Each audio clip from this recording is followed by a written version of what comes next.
India out এই স্লোগানটার উৎপত্তি কোথায় কেউ কি বলতে পারবেন? ইন্ডিয়া আউট এই দুর্দান্ত আন্তর্জাতিক স্লোগানটার উৎপত্তি হলো মালদ্বীপে এবং এটার আবিষ্কারক হলেন মালদ্বীপের বর্তমান প্রেসিডেন্ট মোহাম্মদ মুইজ্জু। আপনি বুঝতে পারেন, ছোট্ট একটা দেশ, সেখানে ইন্ডিয়ান আর্মি আছে, সেই আর্মির বিপরীতে দাঁড়িয়ে একজন প্রেসিডেন্ট প্রার্থী ব্যর্থহীনভাবে ঘোষণা দিয়েছে ইন্ডিয়া আউট, ইন্ডিয়ার সৈনিকদেরকে এদেশ থেকে যেতেই হবে। কতটা বড় সাহসী হতে পারে, কতটা কলিজা হতে পারে এরকম একটি ঘোষণা দিতে পারে। চারপাশ থেকে ইন্ডিয়া তাকে ঘিরে রেখেছে, ছোট্ট একটি দেশ, 3 থেকে 8 লাখ মানুষ, সেখানে আবার ইন্ডিয়ান আর্মিও আছে। কি ভয়ঙ্কর ঘোষণা দিয়েছেন! তাকে মেরেও ফেলতে পারত, তাকে অপ্রাসঙ্গিক করে দিতে পারত, ইন্ডিয়ার গোয়েন্দা সংস্থা বিভিন্নভাবে তাকে হেনস্থা করে রাজনীতি থেকে আউট করে দিতে পারত। কিন্তু এই ক্যারিসম্যাটিক জেনারেল মুইজ্জু 2023 সালে যে শক্তিশালী ঘোষণা দিয়েছিলেন, বক্তৃতায় উঠিয়েই বলেছিলেন ইন্ডিয়া আউট, ইন্ডিয়ার সৈনিকরা এদেশ থেকে চলে যেতেই হবে।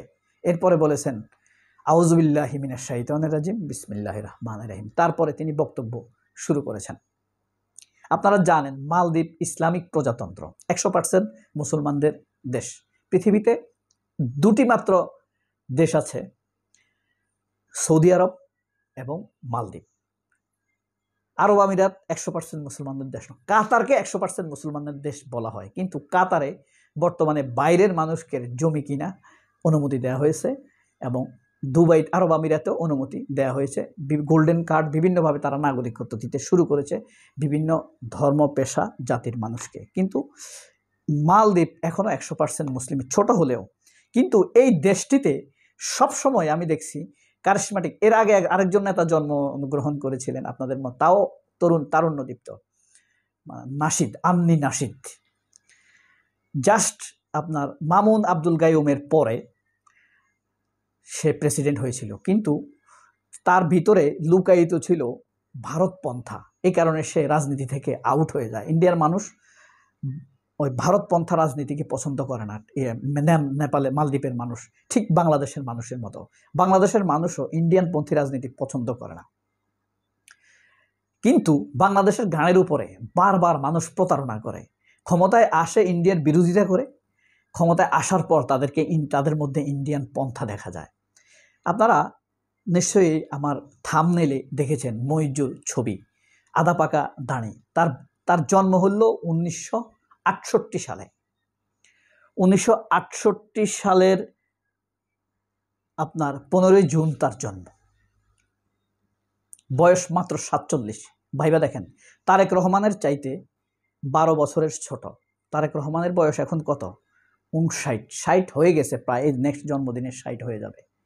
তো এই মুইজ্জু, যারা যেসব পৃথিবীতে যত নেতা ক্যারিসম্যাটিক, তারা দেখবেন 40 থেকে 52-র মধ্যে নেতা হয়। আমি কয়েকটা উদাহরণ দিই। ইরানের প্রেসিডেন্ট মোহাম্মদ মাহমুদ আহমাদি নেজাদ, মনে আছে? মাত্র 46 বছর বয়সে প্রেসিডেন্ট নির্বাচিত হয়েছিলেন। 2 মেয়াদে প্রেসিডেন্ট ছিলেন, 54 বছর বয়সে বিদায়। তারুণ্যদীপ্তে এসেছেন, তারুণ্যদীপ্ত চলে গিয়েছেন। সারা পৃথিবীকে কাঁপিয়ে দিয়েছেন তার সততা, যোগ্যতা, দক্ষতা, আগ্রাসী, আক্রমণ, সব কিছুতেই। চটুল কথাবার্তা। বারাক ওবামার কথা ভাবেন, হ্যাঁ, 46 বছরে ক্ষমতায় এসেছে, 54 বছর বয়সে চলে গেছে। ভদ্রতা, নম্রতা, বয়স, যত ক্যারিসম্যাটিক নেতা দেখবেন আপনি। আবার আপনি আরো পুরানো যান, জন এফ কেনেডির কথা বলেন আপনি। কেনেডি কত? 42 বছর বয়স, 38 বছর বয়সে সে প্রেসিডেন্ট হয়েছে। তাকে হত্যা করা হয়েছে পরবর্তীতে, এমনভাবে হত্যা করা হয়েছে তার মগজ টগজ সব ছিঁড়ে গেছে, কারণ ইহুদি বিরোধী ছিল। বাংলাদেশে এরকম যারা ভারত বিরোধী তাদেরকে এমনভাবে হত্যা করা হয়, হয় মিথ্যা ইয়াতে ফাঁসি দেওয়া হবে, নয়তো এমনভাবে হত্যা করবে, বিভৎসভাবে হত্যা করবে। যেমন ইলিয়াস আলী সিলেটের, ভারত বিরোধী ছিল। তাদেরকে ভারতের আপনি বিভৎসতা দেখলে বুঝতে পারবেন এটা ভারতের কাজ। এই যে কয়দিন আগে একজন আলেমকে অপহরণ করছে ইসকন, বিভৎসভাবে তার সাথে আচরণ করা হয়েছে। ফরাদ মাজারের সাথে হয়তো বা তাই হতো, যাই হোক, এই যে আন্নি নাশিদ, তিনি সুন্দরভাবে এখন দেশ চালাচ্ছেন। আমার প্রশ্ন হলো, বাংলাদেশে আমরা কি একজন আন্নি নাশিদ পেতে পারি না? আন্নি নাশিদ এইভাবে ঘোষণা দিতে পারে। আমাদের দেশে তো ইন্ডিয়ান সেনাবাহিনী নাই, নেপালে তো ইন্ডিয়ান সেনাবাহিনী ছিল, সেই সেনাবাহিনীর কবজার মধ্যে থেকে সে ঘোষণা দিয়েছে যে ইন্ডিয়া আউট। এরকম শক্ত কলিজাওয়ালা একটা নেতা আমরা কি আপনার মনে চাই কিনা বলেন তো? যদি আপনারা এই পর্যন্ত ভিডিওটা দেখে থাকেন, মানে 5 মিনিট 35 সেকেন্ড চলছে, এখন 37 সেকেন্ড 38 সেকেন্ড চলছে, এই পর্যন্ত যদি দেখে থাকেন, বলুন তো আপনার মনে কি চায় আন্নি নাশিদের মতো একজন প্রেসিডেন্ট? আপনার মনে কি চায় এরদোয়ানের মতো একজন প্রেসিডেন্ট? বা আপনার মন কি চায় বারাক ওবামার মতো একজন তারুণ্যত? হোয়াট ইজ মাই অ্যাম্বিশন, যা বলতে পারে ক্লিয়ারলি, আমি এটা চাই। তারেক রহমানের মধ্যে কি সেই ছায়া দেখা যায়? বলেন তো, যে এরকম বলতে পারে বা করতে পারে? তার ভীষণই ক্লিয়ার না। আমরা নিজে বুঝে নেব কি? সে কিছুই বলছে না। তার উপরে মির্জা ফখরুল, তারপরে আপনার সালাউদ্দিন আহমেদদের যে আচরণ, কথাবার্তা, তারা মনে হয় যেন এখনই ভারতের কোলের মধ্যে উঠে বসে আছে। তারা যদি ভারতের বিরুদ্ধে বলে, ভারত কোল থেকে ছেড়ে দিবে, থপাস করে তারা পড়ে যাবে। কেউ কি একজন ঘোষণা দিয়ে সাহস করে বলতে পারে না যে বাংলাদেশ সেনাবাহিনীকে পুনর্গঠন করব, এখানে ভারতের তাবেদারি চলবে না, হাসিনার সন্ত্রাস চলবে না? এরকম সাহসী মানুষ, নেতা কি আমরা চাই না? যেই নেতা এসবকে ভয় করে কথা বলে, ভারতকে সমীহ করে কথা বলে, বাংলাদেশের ভিতরে বিদ্যমান ভারতীয় শক্তিগুলোকে, সম্ভাব্য শক্তিগুলোকে সমীহ করে কথা বলে, সেই নেতা এই দেশের 20 কোটি মানুষকে রক্ষা করবে কিভাবে?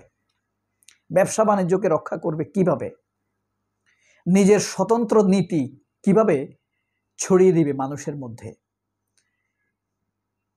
যে নেতা সরলভাবে বলতে পারে না যে আমরা ভারতের প্রভাবমুক্ত একটি দেশ করব, অবশ্যই ভারতের প্রভাবমুক্ত একটি সার্বভৌমত্ব সম্পন্ন সেনাবাহিনী গড়ব, সেনাবাহিনীর ইমেজ আমরা ফিরিয়ে আনব, সেনাবাহিনীকে মানুষ আগের মতো আবার গৌরব করবে। এখনো মানুষ গৌরব করতে চায়, হাতে গোনা কয়েকজন মাত্র, এই ধরেন 180 থেকে 210 জন। এরা যতদিন থাকবে ততদিন বাংলাদেশের জন্য ক্ষতি। আমেরিকা আমাদের ধীরে ধীরে দেখবেন যে মিশন কমায় দিচ্ছে, কারণ এরা অপরাধী, গুম করে, খুন করে। শান্তি মিশনে অশান্তির সৃষ্টি করা লোকদেরকে নেবে না। কেউ কি স্পষ্টভাবে বলতে পারে না জুলাই হত্যার বিচার আমরা দৃঢ়ভাবে চালিয়ে নিব, কোনো আপোষ করব না? কেউ কি দৃঢ়ভাবে বলতে পারে না আমরা ইন্ডিয়া আউট স্লোগানের উপরে প্রতিষ্ঠিত থাকব? এত ইশতেহার লাগবে না আপনার। কেউ কি দ্ব্যর্থহীন কণ্ঠে বলতে পারে না আমরা আমাদের সেনাবাহিনী পুনর্গঠন করব? ভারতের সাথে সম্পর্ক থাকবে, সেটা হলো লেনদেনের ভিত্তিতে সম্পর্ক থাকবে, মর্যাদার ভিত্তিতে সম্পর্ক থাকবে। সেই মানুষ আমরা কবে পাবো? আমরা কি পেতে পারি না? আমাদের কপাল কি এতই খারাপ? আমরা দোয়া তো করতে পারি। সবাই অনেক ভালো থাকবেন। আল্লাহ হাফেজ। আসসালামু আলাইকুম।